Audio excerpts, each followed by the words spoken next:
자, 이번 시간에는 전기 기초이론 네 번째 강의로 전자유도 법칙에 대해서 알아보겠습니다. 자, 우리가 지난 시간에 전동기에 대한 법칙을 배웠습니다. 자, 그러면 이번 시간에는 이 전자유도 법칙을 통한 발전기 법칙에 대해서 학습을 진행해 보도록 할게요. 자, 우리가 지난 시간에 1820년 웨르스테드에 의해서 전류가 흐르면 그 주변에 자기장이 만들어진다 라는 부분을 우리가 학습을 했었죠. 자, 다시 말해서 자, 도체에 전류가 흐르게 되면 이 주변에 앙페르 오른나사 법칙에 의해서 자개가 형성된다. 다시 말해 앙페르 오른나사 법칙으로 무수히 많은 자기력선이 만들어지게 되고 이 자기력선의 묶음을 우리가 묶을 속자를 써서 자속이 생긴다라고 얘기를 했었습니다. 해서 전류 주변에는 자속이 만들어진다라고 얘기를 했습니다. 자, 근데 이로부터 10년 후 패러데이 학자는 자, 이것을 역으로 자기가 전류를 일으킬 수 있다라는 것의 착안을 통해 실험을 했다라고 보시면 돼요. 자, 다시 말해 우리가 전류에 의해 자속이 만들어진다는 것은 거꾸로 도체에 자속을 가하게 되면 도체는 전류가 유도가 된다는 얘기죠. 자, 물론 실험을 통해 이를 입증을 했고요. 이와 같은 법칙을 다시 말해 자속에 의해 전류가 유도가 되는 현상을 전자유도 법칙이다라고 나타낸 겁니다.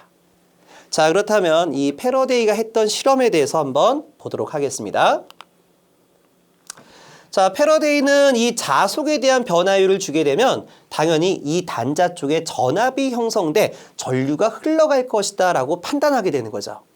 해서 자, 이 코일에다가 자석을 집어넣게 되면 자, 너무나 유명한 실험이죠. 자, 이렇게 자석을 안으로 집어넣게 되면 자속의 변화는 우리가 증가한다라고 볼 수가 있습니다. 자, 그러면 패러데이가 처음 생각했던 거는 자속의 변화가 증가하게 되면 당연히 전압이 형성돼 검유계 방향은 플러스로 올라가게 될 것이다. 자, 이때 검유계라는 건 전류에 대한 방향을 표시하는 장비인데요. 자, 가운데가 0점이에요. 해서 전류가 정방향으로 들어가게 되면 플러스로 올라가게 될 것이고 전류가 역방향으로 가게 되면 전류가 마이너스로 내려가는 겁니다. 해서 패러데이 첫 번째 생각은 자속을 증가시키면 검유계는 플러스로 올라가게 될 것이다. 자, 라고 생각했는데 실제 이에 대한 결과는 전류가 반대로 흐르는 거예요.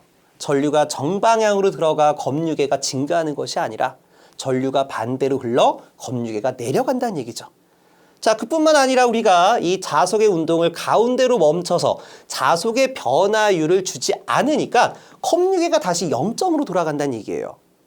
자, 그래서 자, 이번엔 반대로 자석의 운동을 반대로 이제 뺐습니다. 그러니까 자속에 대한 변화율이 어떻게 돼요? 감소가 되겠죠.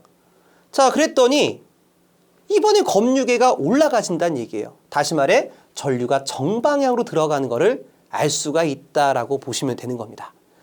자, 이렇게 패러데이가 생각했던 것과 달리 반대로 전류가 흘러간다는 얘기예요. 그래서 이 부분을 명확하게 실험하기 위해서 1차 회로와 2차 회로의 코일을 감고 전류에 대한 크기를 변화를 주게 된 겁니다. 자, 다시 말해 1차 회로에다가 가변저항을 설치해 저항의 크기를 조절하게 되면 1차 회로를 통과하는 전류의 크기가 바뀌겠죠. 자, 이렇게 전류의 크기가 바뀌게 되면 자, 이게 좀 코일이 거꾸로 감겨졌네요. 지금의 전류가 이렇게 들어가지게 되면 자속이 이렇게 위로 올라가는 형태가 되는데 자, 이 극성을 뒤집을게요. 자, 이거를 이렇게 여기가 자, 이렇게 표현하지 말고요. 자, 이렇게 하게 되면 전류가 밑으로 가지겠죠? 그럼 전류가 이렇게 들어가지면 자기장이 또는 자속이 밑으로 내려간다라고 표현할 수가 있겠습니다. 자, 그래서 우리가 이 가변저항을 통해 전류의 크기와 자속의 변화율을 주게 되는 거예요. 이때 만들어지게 되는 양쪽의 단자 전압을 자, 단자 전압 2V를 측정해보자 라고 볼 수가 있겠습니다. 자, 그래서 우리가 다음과 같은 실험을 해봤는데요. 시간적 변화에 따라 자속의 크기를 변화를 주게 되는 겁니다. 자, 최초의 2초 동안에는 자속을 5만큼 증가를 시키고, 자, 그럼 변화량은 어떻게 돼요? 자, 변화량이라는 거는 기울기를 말하는 거죠. 해서 2초 동안에 5만큼 변화를 주게 되면 이때 변화량은 t분의 파이가 돼서 2분의 5가 되면 2.5에 대한 변화량이 생깁니다. 자, 그랬더니 이때 만들어지게 된 단자 전압은 마이너스 2.5V가 생기는 거예요. 자, 그래서 다음 시간 2에서 4초 동안에는 자속의 변화율을 안 줬습니다. 다시 말해 전류의 크기를 일정하게 순환시킨다라고 볼 수가 있는 거죠. 자, 이렇게 변화량을 안 줬더니만 유도기 전력이 안 생겨요. 그리고 또다시 4에서 6초 사이 2초 동안에 5만큼에 대한 동일한 변화량 2.5를 줬더니 자, 이번에도 역시 마이너스 2.5V가 생기는 거예요. 자, 그래서 이제 마지막으로 6에서 8초, 2초 동안에 10만큼의 변화를 주게 되는 거예요. 2초 동안에 10만큼, 마이너스 10만큼 변화를 주게 되니까 변화량은 마이너스 5가 되는 거죠. 그랬더니 이 사이의 단자 전압이 플러스 5V가 만들어지는데 착안했다라고 보시면 되는 겁니다. 다시 말해 이 사이 구간에서 우리가 알 수 있는 건 뭐예요? 시간적 변화에 따라 자속의 변화량이 없었다면 기전력은 유도되지가 않습니다. 하지만 무조건 자속의 변화량에 의해서 전압이 만들어지는 게 아니라 이 변화량의 반대 방향으로 기전력이 형성된다는 걸 알 수가 있다는 거죠. 해서 이를 통해서 다음과 같은 실현식을 만들어냅니다. 자, 이때 유도 기전력이 유도되는 크기는 마이너스 권선수의 dt분의 d파이다 라고 정의를 내리게 되는 거예요. 자, 이때 dt분의 d, 우리가 미분 연산자인데요.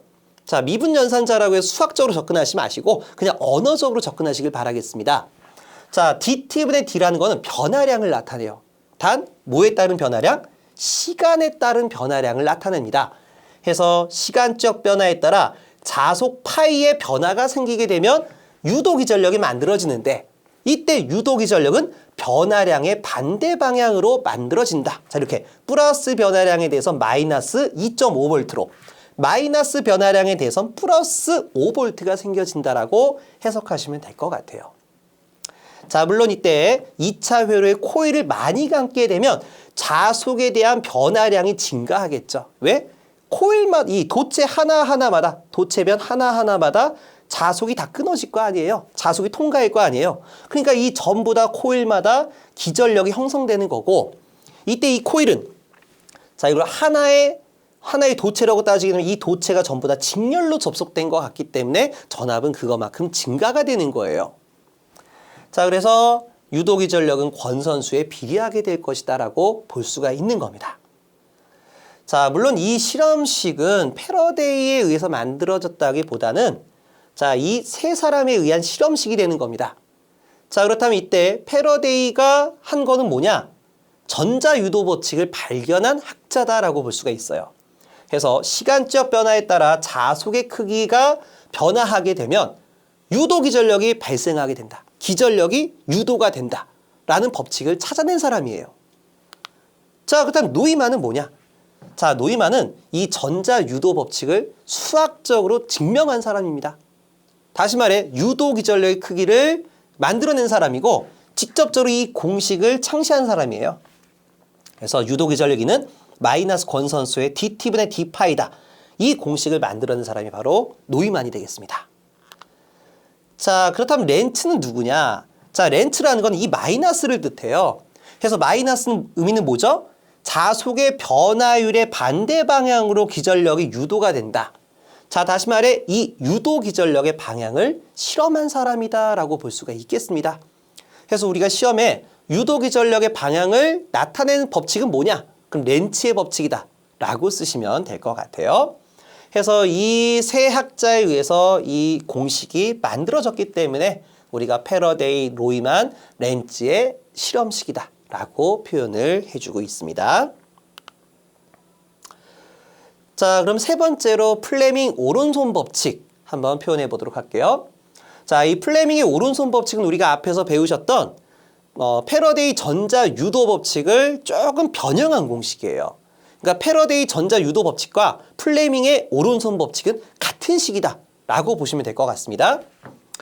자, 해서 우리가 이런 도체에다가 자, 두 개의 도체에다가 또 다른 도체를 하나 올려놓습니다.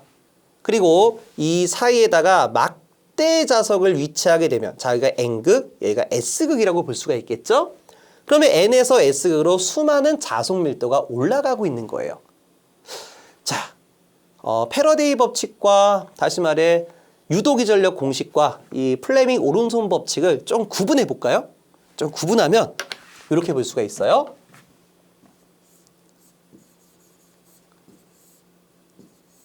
자, 도체가 있고요. 여기에 막대 자석이 있다라고 보도록 하겠습니다. 자, 그럼 막대 자석으로부터 이렇게 자속 파이가 나갈 거예요. 그럼 자속 파이를 가만히 냅두면 이 도체는 기전력이 생겨야 안 생겨요? 안 생깁니다. 하지만 시간에 따라서 이 막대 자석을 흔들어 제끼는 거예요. 이렇게 자석을 줬다, 안 줬다, 줬다, 안 줬다. 이렇게 자속의 변화량을 주게 되면 이 사이에 유도기전력이 만들어진다. 해서 유도기전력 E는 마이너스 권선수의 dt분의 d파이다라고 얘기를 계속하고 있는 거예요. 그렇다면 이 플레밍의 오른손 법칙은 뭐냐? 자, 이와 같이 도체를 고정한 상태에서 자석을 흔들어 제끼는 게 아니라 반대에 대한 또 개념이에요. 이번에는 이 자석을 고정자로 두고 딱 고정을 시키고요. 여기는 도체를 흔드는 거예요. 얘를 고정하고 얘를 이렇게 흔드는 거죠. 그럼 어차피 조건부는 똑같습니다. 그러니까 얘를 흔드는 게 아니라 얘를 고정하고 얘를 흔들어도 이 또한 역시 기전력이 형성된다는 얘기예요. 자, 해서 이거를 실험하기 위해 요 양쪽에다가 여기에 N극, S극의 영구 자석을 배치하게 되면 이로부터 무수히 많은 자속 밀도가 진출하게 될 것이고요. 자, 이때 도체를 가만히 냅두게 되면 아무 현상도 만들어지지 않습니다. 왜? 자속의 변화율이 없기 때문에. 하지만 여기에는 도체를 이렇게 흔들어 제끼면 어떻게 돼요? 이렇게 흔들어 제끼게 되면 이 도체는 기전력이 유도가 되겠죠? 그거를 통해서 우리가 이 전압계 전압이 형성된다라고 볼 수가 있겠습니다. 자, 그렇다면 이 부분 한번 보도록 하겠습니다. 자, 이때 도체가 V라는 속도로 메타/세크로 이동하게 되면요. 자, 이동하게 되면 아무래도 이 도체에서는 자, 이건 일관선이니까 N을 뺐어요. 그 다음에 마이너스라는 건 유도기전력에 대한 방향이죠. 그래서 방향 성분을 빼고 크기만 나타내 볼게요. 그러면 유도기전력 크기는 dt분의 d파이다 라고 볼 수가 있고요. 자, 이때 자속 밀도는 단위 면적당 자속 파이가 되는 거예요. 그러니까 단위가 뭐가 돼요? 이때 자속의 단위는 웨바가 되고요. 면적의 단위는 메타 스퀘어가 되겠죠. 해서 웨바 퍼 메터 스퀘어가 바로 자속 밀도가 되는 거예요. 그렇다면 여기 나와 있는 자속은 자속 밀도 곱하기 단면적이다 라고 나타낼 수가 있겠죠. 자, 해서 이렇게요. 도체가 이렇게 이동하게 되면 이 자속 밀도와 도체가 쇄교하는 이 면적 공간이 만들어집니다. 자, 그러면 이때 도체가 이동한 거리. 자, 이동한 거리를 x. 도체 길이가 L메타라고 치게 되면 이때 자속과 도체가 쇄교한 이 면적의 크기는 x 곱하기 L메타다라고 쓸 수가 있습니다. 자, 그렇다면 이제 유도기전력 dt분의 d파이에서 이때 파이 대신에 자속 밀도 곱하기 면적이 들어갈 수가 있고 이때 쇄교 면적은 여기 있는 것 같이 x 곱하기 L이 되죠. 그러면 dt분의 d에 bxl이 됩니다. 자, 그럼 여기서 시간에 따라 변화가 되는 건 뭐예요? 자, 자속 밀도라든가 도체 길이는 변화가 없어요.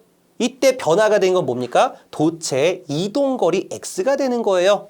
해서 dt분의 d에다가 x를 올려주게 되면 dt분의 dx bl이 되고요. 자, 시간에 따라 거리의 이동.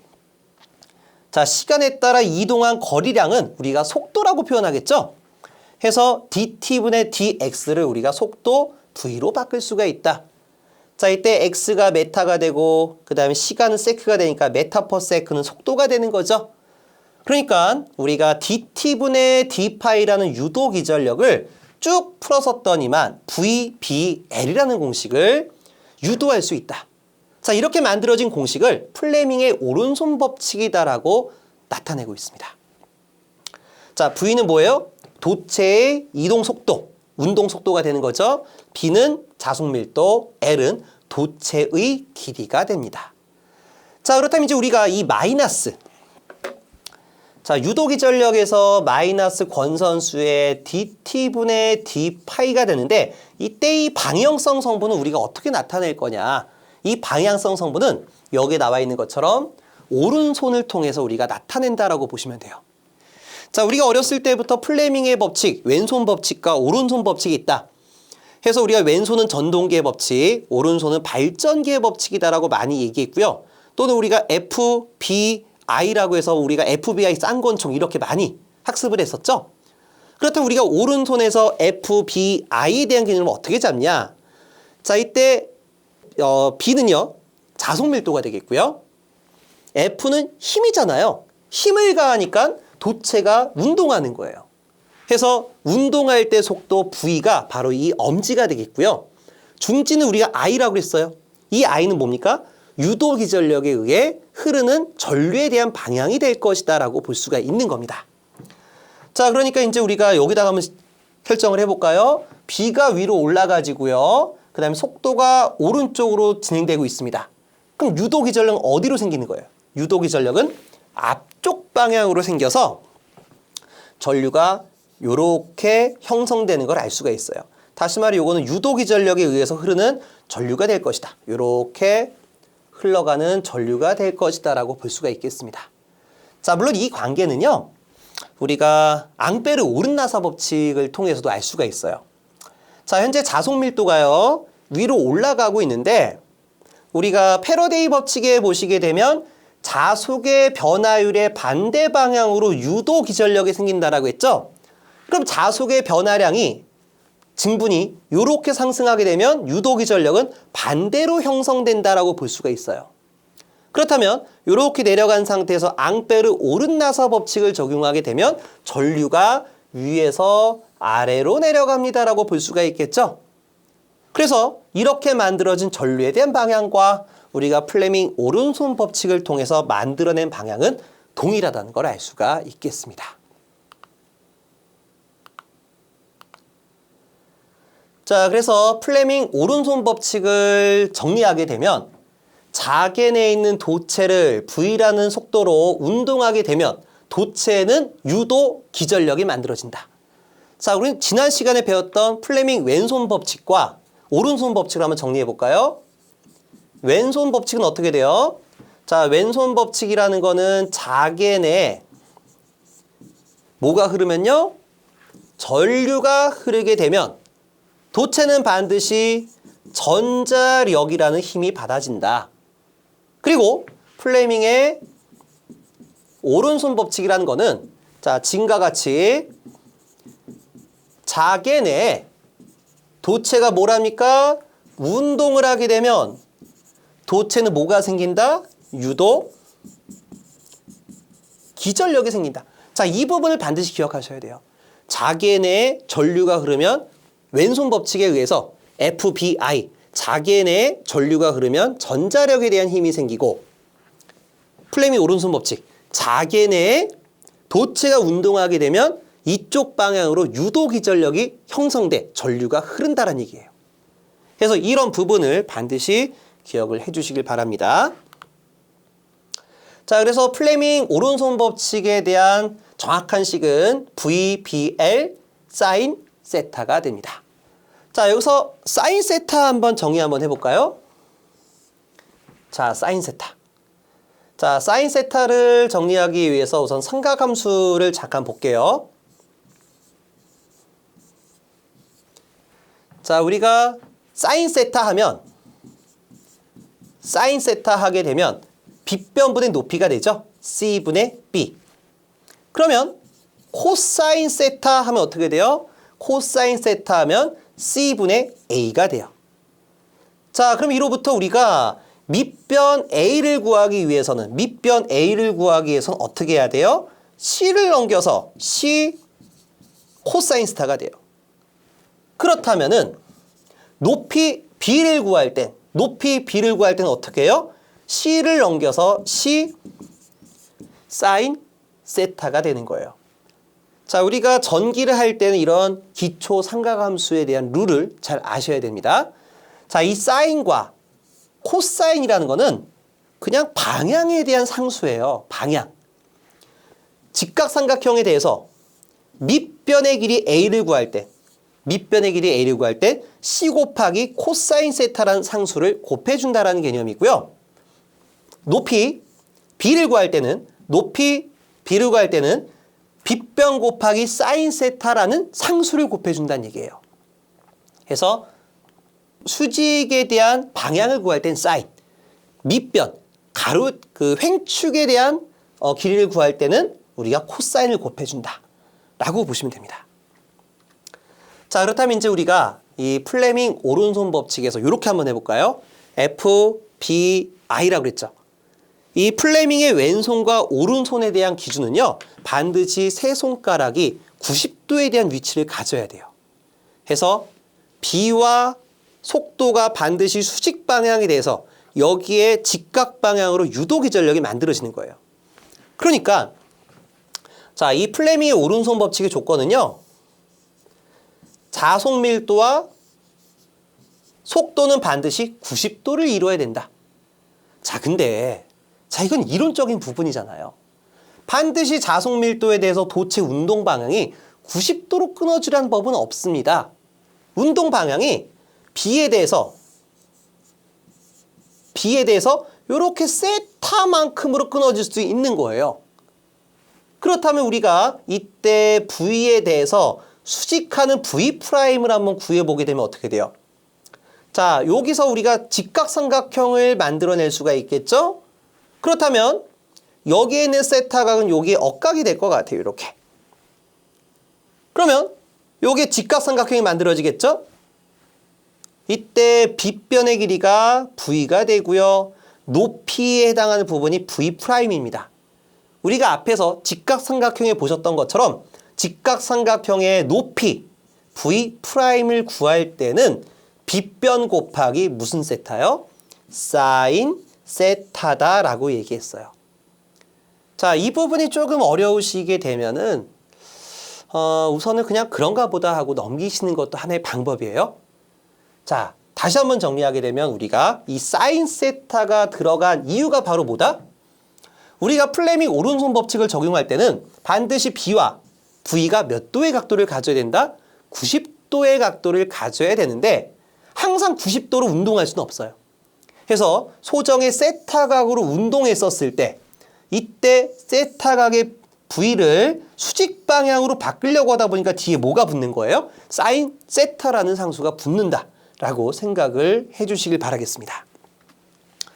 자, 그래서 플레밍 오른손 법칙의 식은 VBR 사인 세타가 된다라고 생각해 주시면 될 것 같습니다.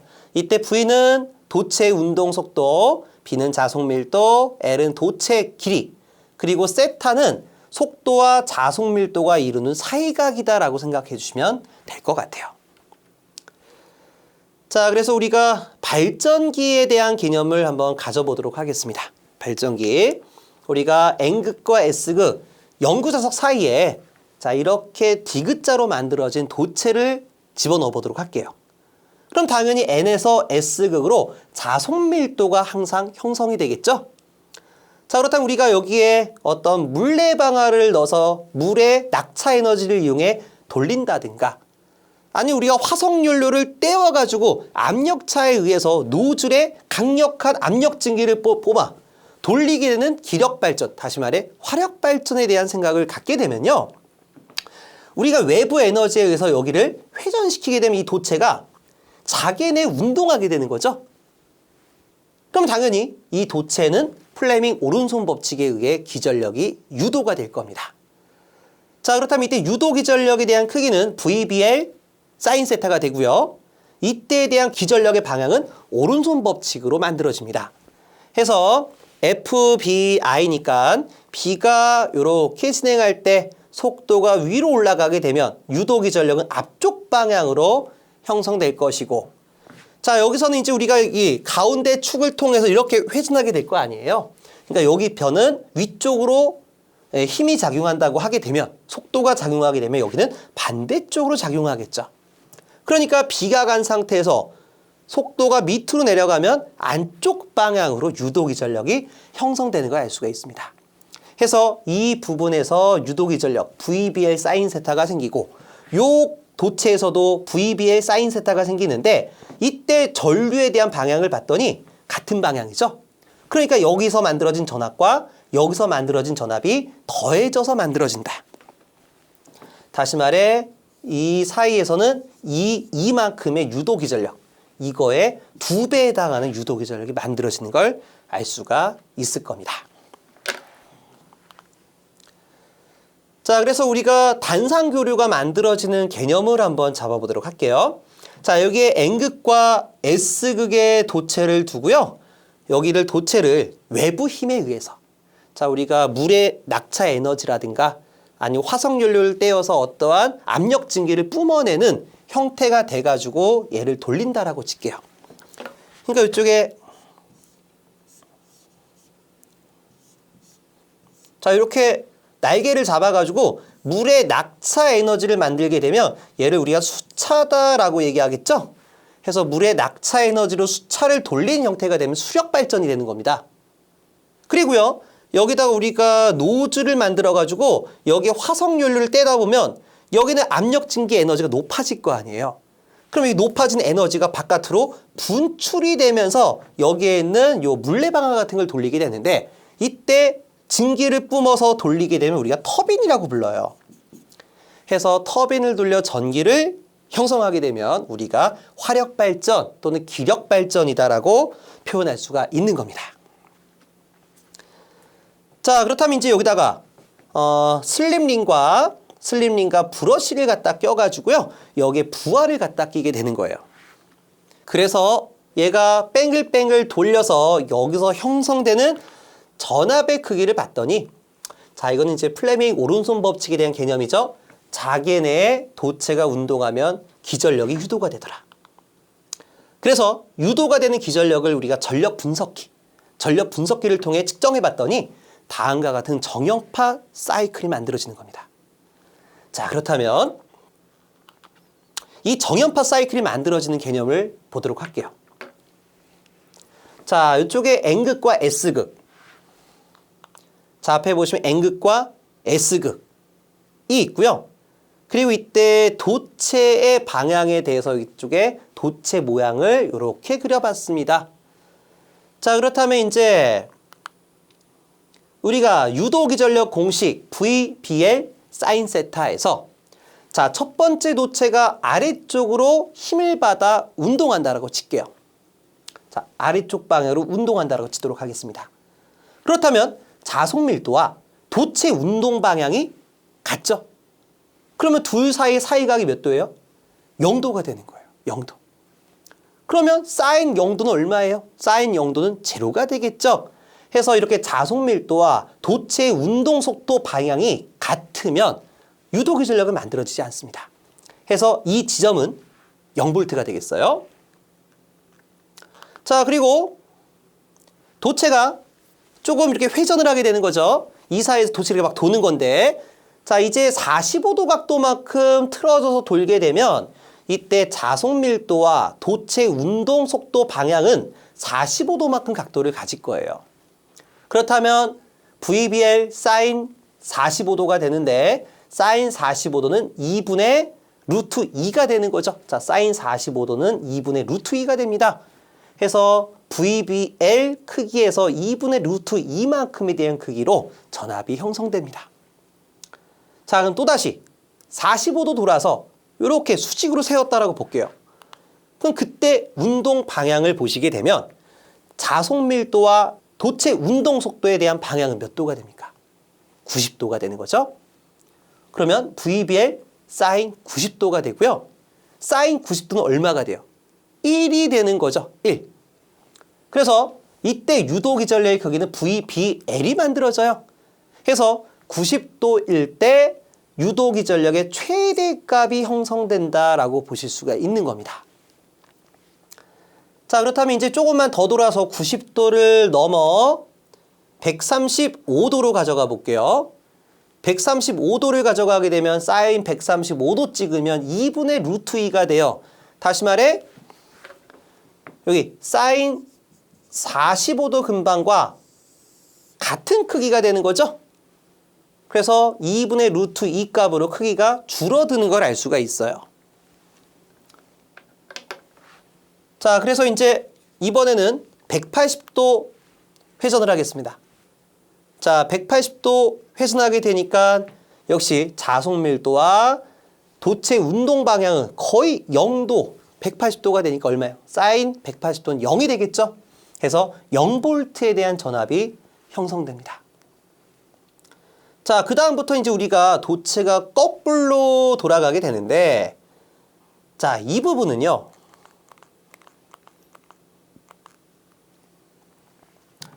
자, 보세요. 우리가 N에서 S극으로 자속 밀도가 이렇게 진행을 하죠.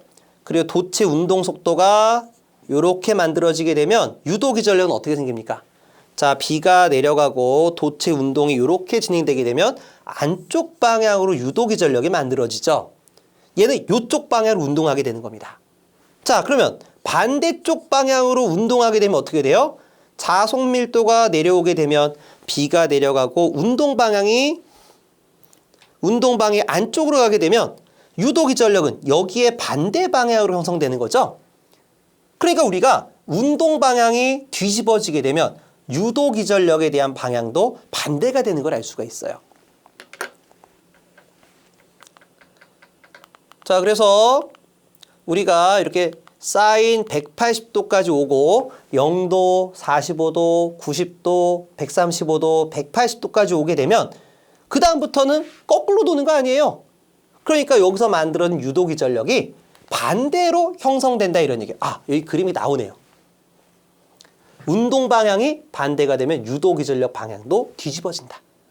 그래서 우리가 도체가 자, 이와 같이 한 바퀴 돌면 얘가 이렇게 한 바퀴 돌았을 때 양단자에서 만들어진 유도기전력의 크기는 자, 이러한 같은 사인 웨이브가 만들어진다라고 볼 수가 있는 거예요. 자, 그렇다면 한마디만 더 하게 되면 자, 우리가 이런 발전기라는 거는 이 N극과 S극 사이에 도체를 운동시킴으로써 전기를 만들어내는 거예요. 그렇다면 이때 도체가 한 바퀴 돌게 되면 사인 웨이브 하나가 만들어지는 거죠. 그렇다면 우리가 주파수라는 개념을 우리가 사용하고 있는데 우리나라에 사용하는 상용 주파수는 몇 헤르츠죠? 60헤르츠가 됩니다. 그렇다면 이 주파수라는 개념은 뭐냐? 자, 항상 기준이 중요합니다. 기준은 1초예요. 1초를 기준으로 주기적인 파형이 몇 번 나왔냐? 이게 바로 주파수예요. 1초를 기준으로 주기적인 파형이 몇 번 나왔냐? 그렇다면 우리가 60Hz가 되기 위해선 1초를 기준으로 이런 정형파 사이클이 몇 번 나온다는 얘기예요. 바로 60번 나오는 것을 알 수가 있습니다. 자, 그렇다면 우리가 60Hz를 만들어내기 위해선 이런 도체가 1초에 몇 바퀴 돌아야 돼요? 60바퀴를 돌아야 60Hz가 만들어진 걸 알 수가 있어요. 해서 60Hz를 만들어내기 위해선 발전기는 60 revolution per sec 초당 60바퀴 돌아야 된다. 해서 주파수는 초당 회전수와 같다. 라는 개념을 나중에 잡아줄 겁니다. 자, 물론 우리가 여기 나와 있는 극수에 따라 조금 달라지겠지만 개념은 이와 같이 잡아주시면 됩니다. 물론 유도기전력이 만들어진 과정이 조금 어렵다라고 느끼신 분들은요. 딱 이렇게만 생각하시길 바라겠어요. 시간적 변화에 따라 자속의 크기의 변화를 주게 되면 유도기전력이 만들어진다. 다시 말해 유도기전력은 마이너스 권선수의 dt분의 d파이가 되는 거고 자, 이를 조금 계량해서 공식을 만들어내게 되면 자계 내에 도체가 운동하면 기전력이 유도가 되는 거예요. 그때 유도기전력 공식은 뭡니까? VBL 사인 세타가 되는 거예요. 그래서 N극과 S극, 자, 이걸 우리가 뭐라고 얘기하냐면 계자라고 얘기하는 겁니다. 계자.